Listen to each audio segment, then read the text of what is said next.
Pink salt അല്ലെങ്കിൽ Himalayan salt ആണ് ശരീരത്തിന് ഏറ്റവും നല്ലത്. ഇത് ശരിയാണോ തെറ്റാണോ? പല ആളുകളും സ്ഥിരമായിട്ട് ചോദിക്കുന്ന ഒരു ചോദ്യമാണ്. നിങ്ങൾ വ്യക്തമായിട്ട് മനസ്സിലാക്കേണ്ടത്, ഉപ്പ് എന്ന് പറയുമ്പോൾ അത് സോഡിയം ക്ലോറൈഡ് ആണ്.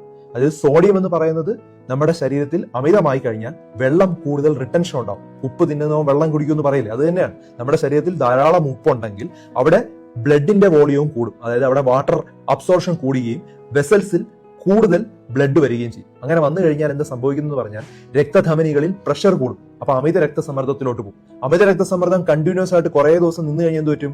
നമ്മുടെ ഹാർട്ട് അത് വീക്ക് ആവും. കാരണം ഹാർട്ടും അത്ര അധികം പ്രസ് ചെയ്യണം, എന്നാൽ മാത്രമേ ബ്ലഡ് എല്ലാ സ്ഥലങ്ങളിലോട്ടും എത്തുള്ളൂ. അപ്പൊ ഹാർട്ട് വീക്ക് ആവുന്ന സമയത്ത് എന്ത് പറ്റും? അത് ഹാർട്ട് അറ്റാക്കിലോട്ടും സ്ട്രോക്കിലോട്ടും ഹാർട്ട് ഫെയിലിയറിലോട്ടും പോകാം. അപ്പം ഒരൊറ്റ കാര്യമാണ് നിങ്ങൾ ചെയ്യുന്നത്, ഉപ്പ് അമിതമായി കഴിച്ചു കഴിഞ്ഞാൽ ഈ പറഞ്ഞ പ്രശ്നങ്ങളെല്ലാം ഉണ്ടാവും. അപ്പോൾ പിങ്ക് ആണോ വൈറ്റ് ആണോ എന്നുള്ള കളറിലല്ല ഇമ്പോർട്ടന്റ്, അതിനകത്തുള്ളത് എന്താണ്? സോഡിയം ക്ലോറൈഡ് ആണ്. ഇനി ഹിമാലയൻ സോൾട്ടിൽ പൊട്ടാസ്യം കൂടുതലാണ്, അതുപോലെ മെഗ്നീഷ്യം കൂടുതലാണ്, അതുകൊണ്ട് ആരോഗ്യത്തിന് നല്ലതാണ്, വെയിറ്റ് കുറയ്ക്കാൻ വേണ്ടി ഹെൽപ്പ് ചെയ്യും എന്നൊക്കെ പറഞ്ഞ് മാർക്കറ്റ് ചെയ്യുന്നുണ്ട്. പല കമ്പനികളും വിൽക്കാൻ വേണ്ടി ഇതാണ് ചെയ്യുന്നത്.